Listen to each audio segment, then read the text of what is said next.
Hey, so I know I said that I didn't really want to do a video review because you provided multiple replays, but I started taking a look at this replay and I noticed that, a lot of my previous complaints were fixed. You've got your items now, your CS, your KDA, so that's really good. And I saw some things in this video that I thought would be helpful to go over in video format. So yeah, let's give this one the video treatment. Yep, so I mean, I've never done this with a YouTube video before, but we'll try to be as smooth as we can. Let's reduce the sound to a minimum.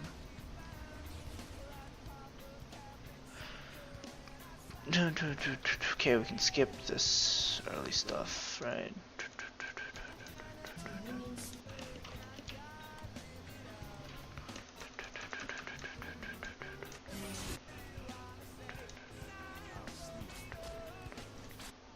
Okay, so let's stop here for a second.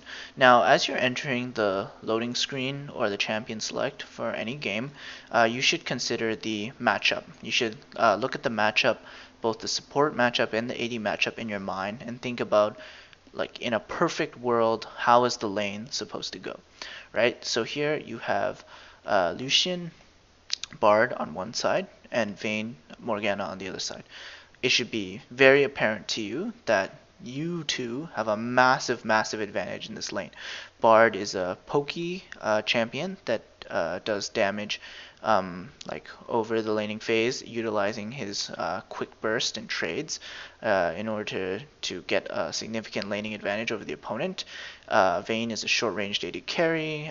She gets punished very easily by lane bullies like Lucian, and Morgana is a very weak laner in the laning phase. Her primary tools are her super long ass Q stun and her black shield, which can sometimes save the AD. But overall, they're very weak in the laning phase. Morgana, especially after repeated nerfs to her over the course of the last season, she is no longer the powerhouse she once was. And if you look at this lane from a sort of perfect world perspective, you should realize that Bard and Lucian are very much the ones with the advantage. So let's see how that plays out.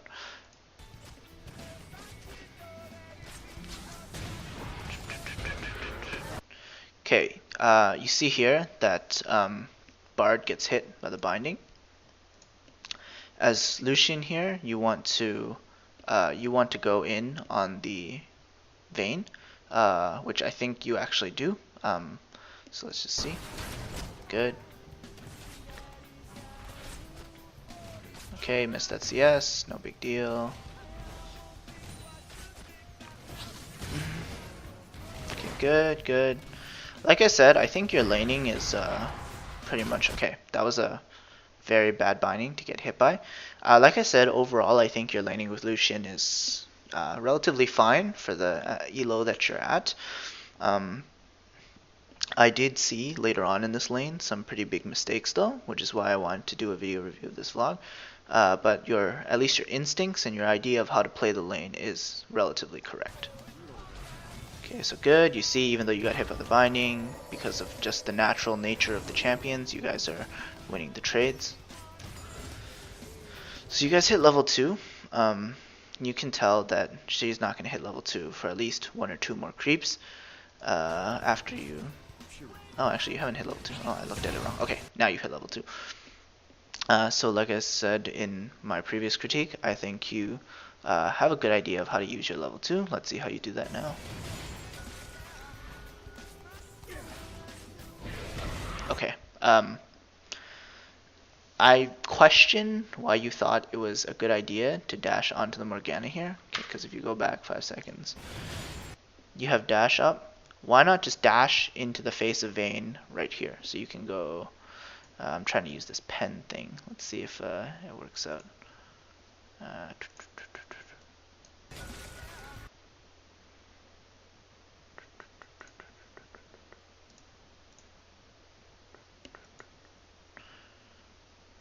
You could have just dashed here, done your 2 autos, and then moved in a way... Yeah, so no need to do that. just dash onto the vein for the 2 autos instead. If you dash into an area without vision, you are at a disadvantage. So you allow the Morgana to take the initiative in her lead against you, which is exactly what happens. Now, of course, you guys have the level advantage, so in the end, it doesn't end up mattering.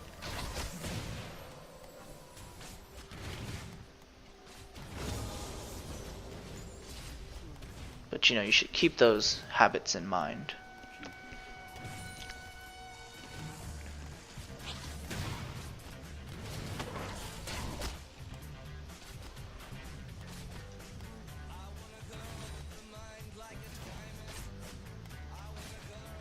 Okay, so your bard is moving away, so you gotta be a little more careful. That's fine.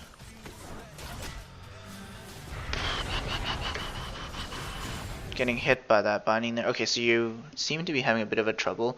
Okay, this is the thing that I noticed. Okay, let's go back a bit. See here? When you're just moving away from your bard, you could plop a ward down here. You have 2 trinket wards. Wards sitting in your inventory do nothing for you. You put a ward down here, it might reduce the chances that you get hit by a binding. So especially now, you could put a ward right here. Okay, so you get hit. You hit Vayne there. So she's too afraid to go in. That's fine. Collect the heals. I think there's a skirmish here that ends up in some kills that I wanted to take a look at, so take a look at that. Okay, there's this in there, so you guys don't want to fight. That's good. Good awareness.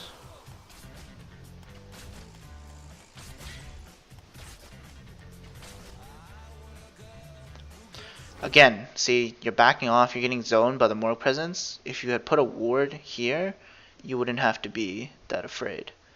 So, you have a ward in your inventory, definitely use it. Don't let yourself get zoned off when you guys should be having the advantage in this lane.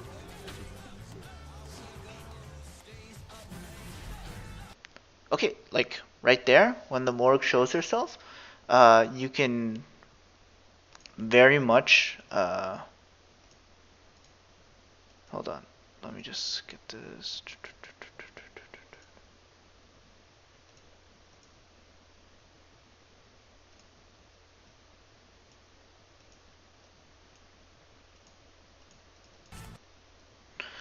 Sorry, you could have easily dashed into the Morgue right there. She's so separated from the Vayne that if you guys, both of you, go on the Morgue, there's no way that she can retaliate properly. So that's a missed opportunity.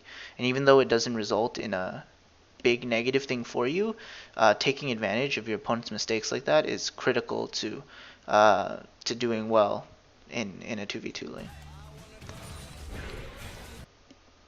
Good. At least you dodged it this time. Probably would have been better to E aggressively, either in this direction or in that direction. You notice the Vayne is so low right now. There's nothing the Morgana can do if you just jump on her. Okay, didn't need to get hit by that condemn there, but it's fine. So you see, let's take a look at this part again. Okay, so you get stunned. Alright. Your Q is up right now, so as soon as you see the Vayne jump into range, you can just flash Q. Flash Q, and she has to either blow both of her summoners, or she dies. And then if she does blow both of her summoners, you can just immediately turn on the Morgana. It'll be a 2v1, you still have heal, it's really simple. I think something like that similar does happen. Slow. This Q with the windup gives the Vayne time to react. It's much easier to just flash Q and secure the kill so that she will not even react. But anyway, see, the fact that you flashed after your Q animation finished means that it's much more difficult for you to get this kill without suffering some sort of repercussion. As evidenced, you got stunned, you got exhausted. If you had just flash Q'd earlier, you would have gotten the kill on the Vayne, or at least blown both of her summoners and been able to turn on the Morgue. Should be walking this way when you heal instead of this way. Walking deeper into the brush doesn't do anything for you. If you walk this way, it's possible you might get the kill on Vayne.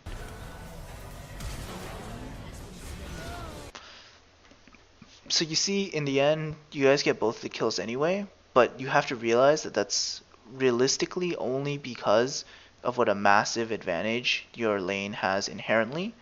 It's not because you played it well, actually.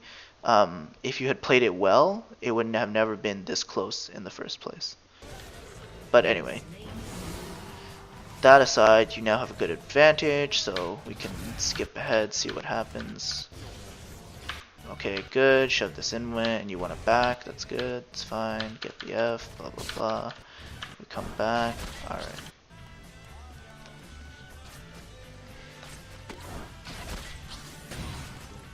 You should ward here. We're noticing a trend, right? You're not really utilizing your trinket ward as well as you could.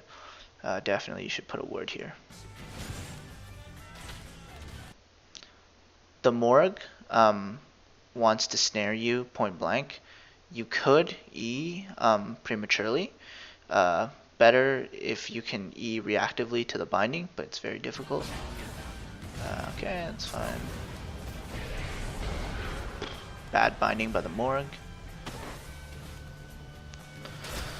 Still haven't put a ward down here when you really could easily. You know the Morgana binding is down. There's absolutely no reason. Okay, that's too late because her binding came back up, and now you're setting yourself up for a bad trade. You have a huge item advantage though, so I would just turn my focus onto the Vayne here, but let's see what happens. Okay, Vayne stun, good, blah blah blah. Alright, nice binding by your Bard. So you see, the fact that you got binded there while warding, that's a misplay. That's something that you need to eliminate from your game. Just because it resulted in a good result doesn't mean that it was fine for you to play like that. Because against better opponents in a more even lane, the result is not going to be the same as that. So you want to eliminate those inefficiencies in your laning phase. But, you know, we can just continue, see what happens. Oh, TP from behind. Okay, it's good, you got the kill. I mean, it's nothing you can do, right? You're just gonna die, yeah. That's fine. Blah, blah, blah. What's the next thing that happens? They get Dragon, you guys get Rift Herald. It's pretty even. So right now in this lane, you still have a massive advantage over their duo. You guys should look to be really, really aggressive. In fact, it's virtually impossible for them to win in a 2v2 against you guys. So let's see what was that. Yep, that was a really nice chunk there. Don't know what Bard's doing, but whatever it is.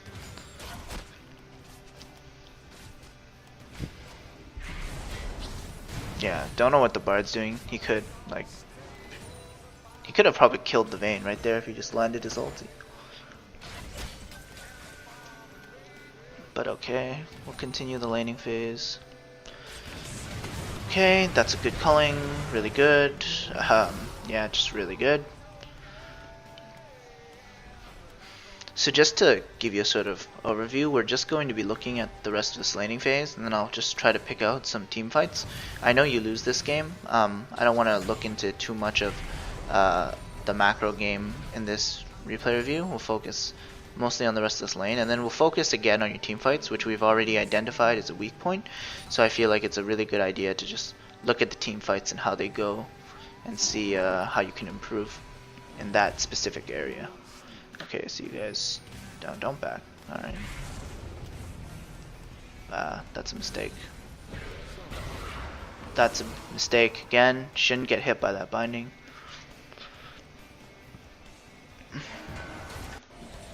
Okay, you guys back.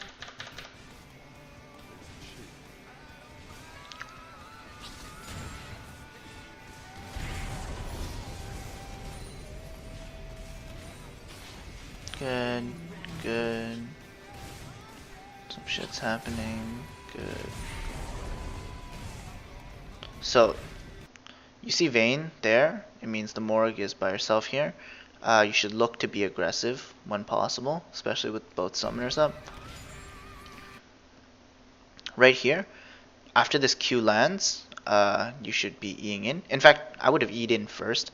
Like what I would have done in this rotation is I would have E'd, double auto, W, double auto, try to get the Q off. If your opponent misplays and doesn't land the binding, you can actually easily get this kill. So, like, if you manage to shove the Morg out of the lane, you'll probably end up getting this tower since you know Vayne is mid, but instead you didn't take that opportunity. So those are the type of things you should be aware of. Good, good, good, good, good, good. Good, you can get the kill. If you just flash, Q, double auto right now, you'll get the kill. Good. Oh. Unfortunate. But it was a good attempt.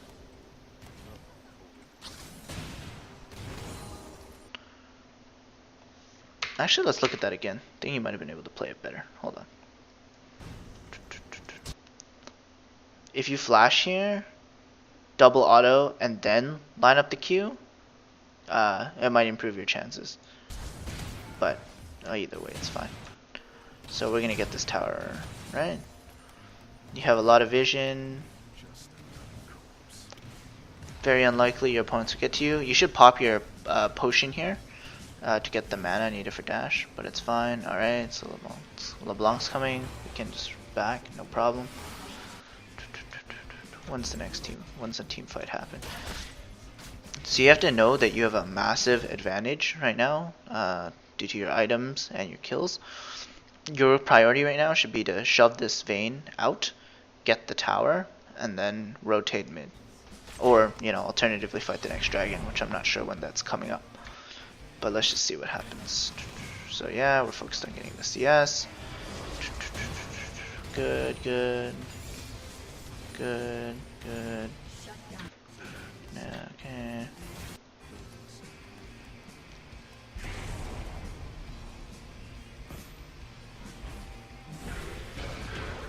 Oh, unfortunately, your bard got hit there. It's a nitpick, but that W that you just used there, you should use on these creeps because of the speed buff that you get when you hit creeps. It could save your life in a pinch if people are coming. I know you did it to avoid hitting Morgana and drawing tower aggro, but it's pretty easy to hit that on just the creeps in that situation.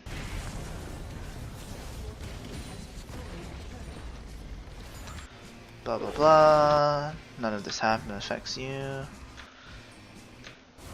Yeah, I should just rotate mid. Good. Take this tower. Good. Careful about you using your E aggressively like that, but in this case it's fine. Follow bear to the side. You should think about backing up now. Oh my god. Okay. Let's look at this again. So as soon as you see volley, you should be backing up. It's actually kind of late to be backing up after this. You know the Morg is coming. When you see the binding thrown this way, you must dash in a way to avoid the binding. So that means you can't dash this way, you can't dash this way, can't dash this way. You must dash in a way to avoid the binding. That means you're dashing this way. And I know that seems counterintuitive because you're getting close to the tower, but you have teammates around, your Bard is around. Bard in particular should be able to save you with his ulti, if anything.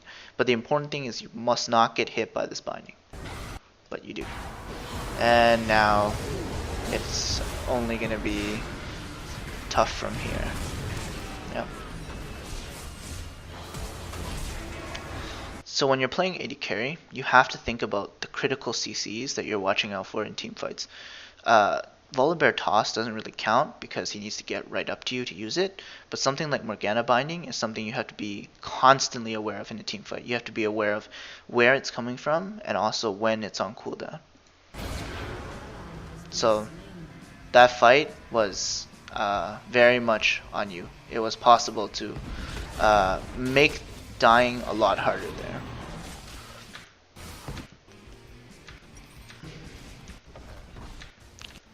So laning phase seems to be pretty much over. We can go to the next team fight. So here Cho is really low. Oh my god, Cho gets hit by the binding. This is pretty much over unless Bard lands a god binding. It's not, so what can we do?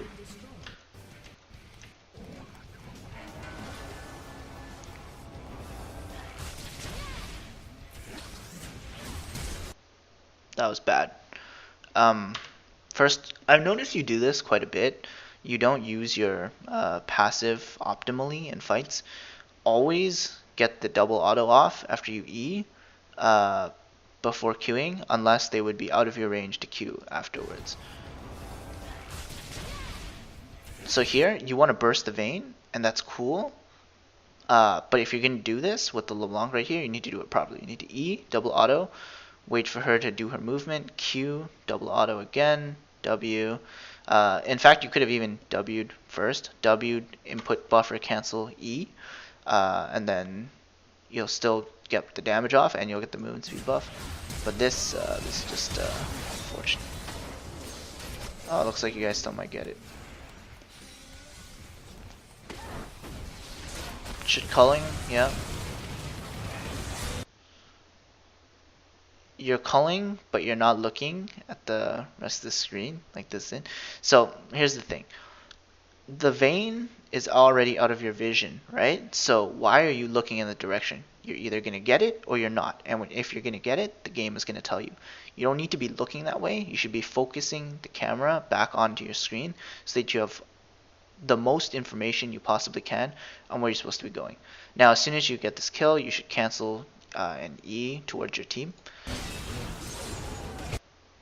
You have E, but you didn't E towards your Annie, which is what would have saved your life here.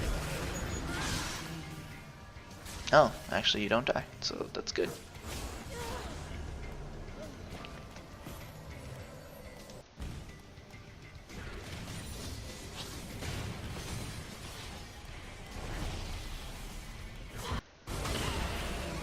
Good, good.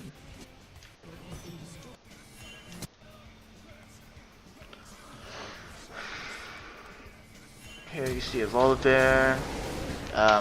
Okay. When this Volibear flashes, if you're going to E instantly instead of flashing, you should W. Use the W and cancel the input with E so that you can continue kiting. Instead, you turned around and autoed and then E'd, which is a waste. In that time, you really should have W'd and then E'd because of the W speed boost on autos. I think you're still gonna get caught. Wow. You probably didn't need to flash there, to be honest. So it's really important to know when using your flash summoner is absolutely required and when it's not. If he had tossed you there, you still had Bard who had ulti, so you probably still would have gotten saved. And Aurelia was on her way, so that was just a waste of a flash.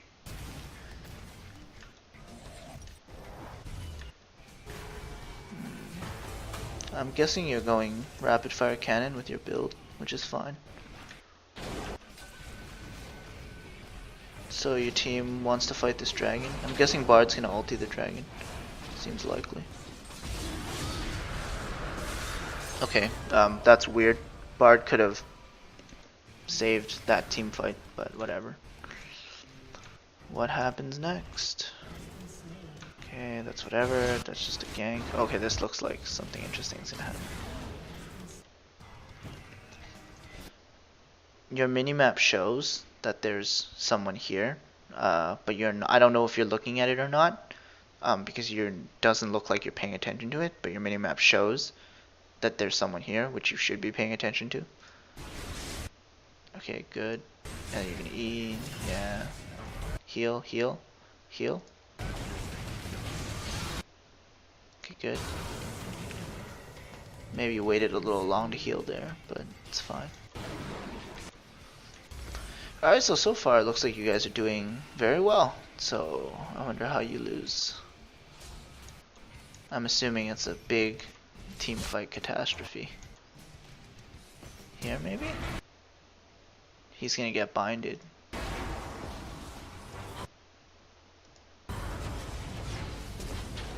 Nice. Nice. That's fine. Fine. Keep autoing. Keep autoing. Okay, that's fine. You have your E up. E. E. Okay. Let's take a look at this again. So, Xin Zhao is about to be very separated from the rest of his team. your goal should be to kill the isolated target, or you have the backup of your team, and their team is not there. So when this Xin is in this position, you want to E in, get the double auto, Q double auto. So you might be afraid of the LeBlanc, but if that's the case, then you should not even be here in the first place. If you're that afraid of the LeBlanc coming onto you, then your finger should be on your E, ready to jump out as soon as anyone turns on you.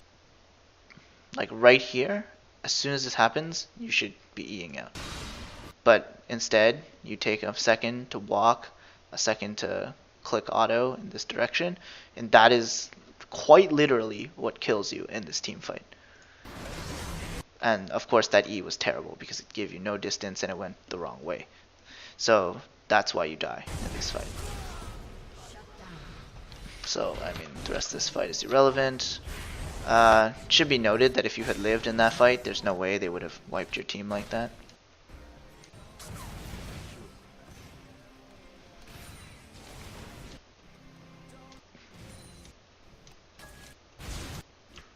Oh, something happens here.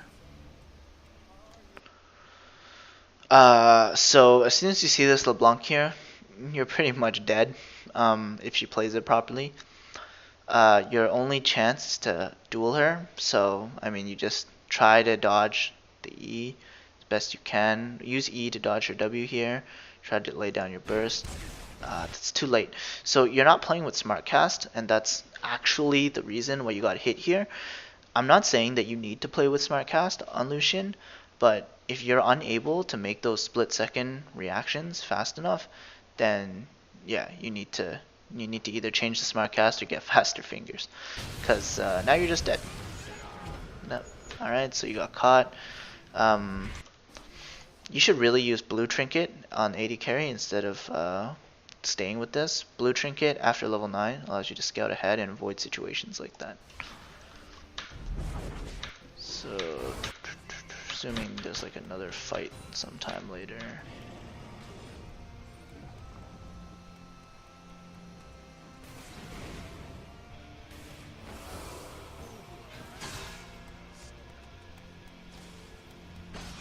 No culling? Okay, alright.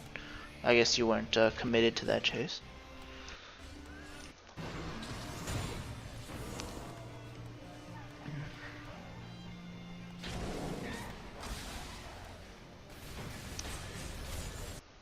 Okay, so here it looks like you guys are gearing up for a fight. I think you're about to see Annie die on the side, which could be big. So let's see what happens. Okay, good, she doesn't die. You should note that the Aurelia flashed in. So right now, the Vayne is actually walled off while you have Cho behind you. This is the opportunity to dash in and lay the damage on the Vayne. She cannot adequately respond in a way that won't let her get chunked. Otherwise, she's gonna die. No, this is terrible, terrible culling. You are in range of everybody to use your skills and to abuse the power of your autos. In this case, using culling is literally cutting your potential damage and ability to move in the team fight. Because remember that the culling should be used as either a siege or a chase or an execute tool. It shouldn't be used in these close-up quarters where you can use the rest of your skills. So you see, your culling did almost 0 damage to the enemy team, and in the meantime that Vayne just wrecked. Okay.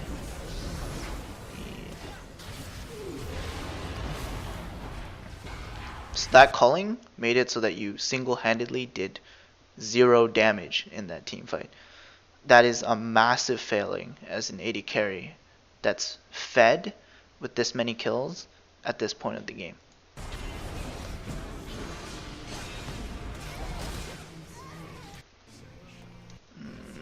Is this the end?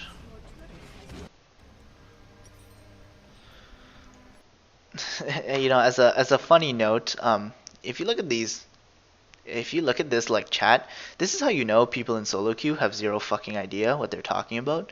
Because if you look at this chat, they're just blaming Cho, when in reality, like, you played that team fight so so freaking badly that it doesn't matter that you're probably ahead of this vein, or actually you probably were ahead of this vein at some point by like 2-3k gold. You might as well have not existed. Your team might as well be behind by the amount of 8k or however much gold you have right now because of the fact that you did nothing during that team fight. So yeah, chat literally means nothing. Like honestly, it doesn't. These people have no idea what they're talking about. If they just thought about it, these last couple of fights where I've pointed out those errors, they've been heavily on you. Not to say that your teammates haven't made errors, but like there's no point in looking at that when there's so many parts of your own play that can be improved. So I'm assuming they just end this soon. Okay, so you know that that's the real LeBlanc. Okay, good. Flash. Alright, you got it. I'm assuming there's like one more fight. Let's go find out when it is.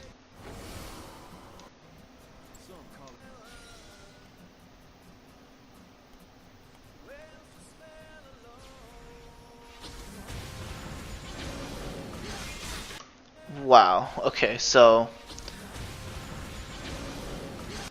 when this Xin dashes in here, this is like suicide from the Xin. This is like how you come back into these type of games. The important thing is you don't want to be in the Xin's range of focus. So you can eat this way, you can eat that way, you can eat this way, just as long as you're not within the Xin's range of focus. Yeah, so that's retarded from the Xin. Don't know why he did that. What happens next? Oh my god, is this how this game gets extended? Because of shit like that? Alright, I don't care about any of that stuff.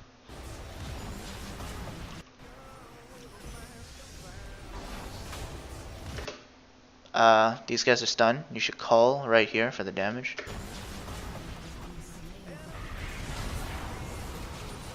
Okay, well, you don't, but it's a small thing. Is that a good call? Yeah, okay, so I mean you get the concept. You're doing it, at least.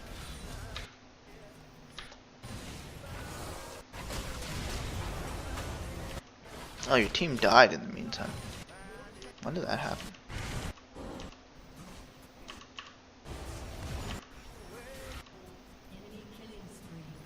Oh, you weren't even there. Alright. I don't care about any of that.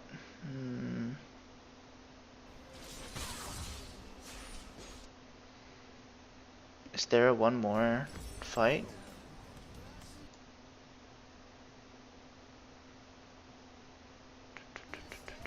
Okay, yeah, there's one more fight.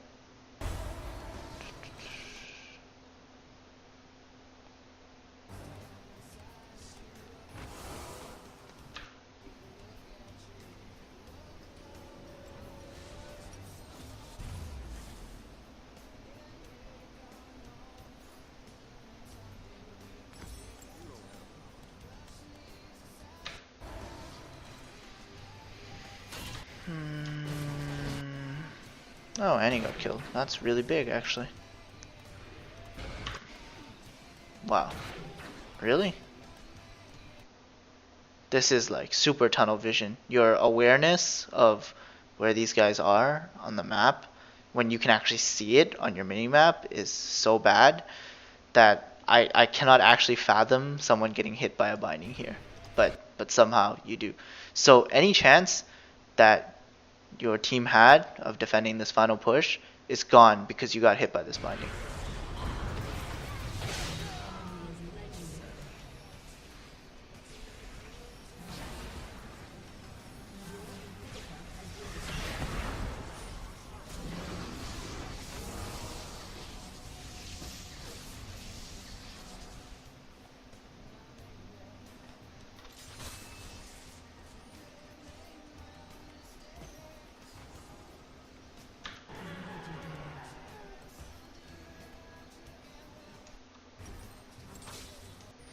Wow, there's still one more fight? I'm actually surprised. Okay, blah blah blah. Holy shit, still not over. Oh, there's one more fight. Let's take a look at the last fight.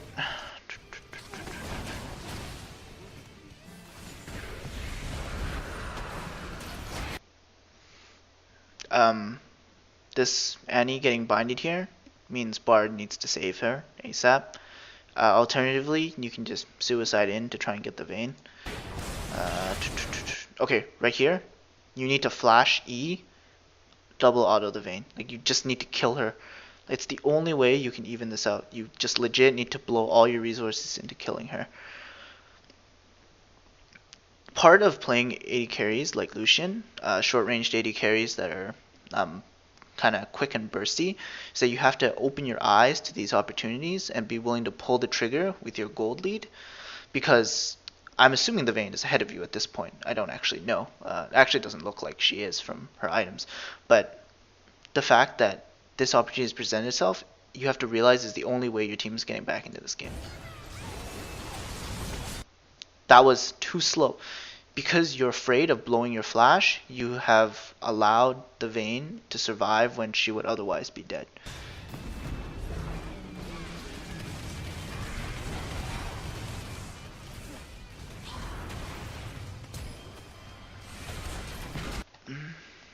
Bad awareness of the Zhonya's. Not that I knew that she had Zhonya's, but it's just an example of you not willing to pull the trigger fast enough. I mean, all of this stems from the fact that you didn't kill the Vayne. Okay, so I mean, this is the end, right? Basically, like, I don't really need to watch the last minute of this game.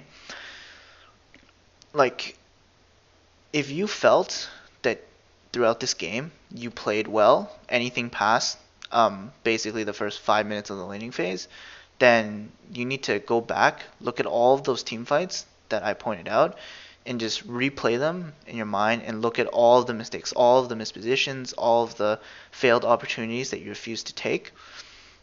And that's part of becoming a better AD carry, because the fact that I could literally point out team fights where you did like absolutely nothing by misappropriately using your skills means that there's still a lot for you to learn, and that those are the areas that you should be focusing on in terms of bringing your AD carry game up to the next level. Well, as always, if you have any questions, feel free to send me a message. Yeah, hope you learned something. Thanks a lot.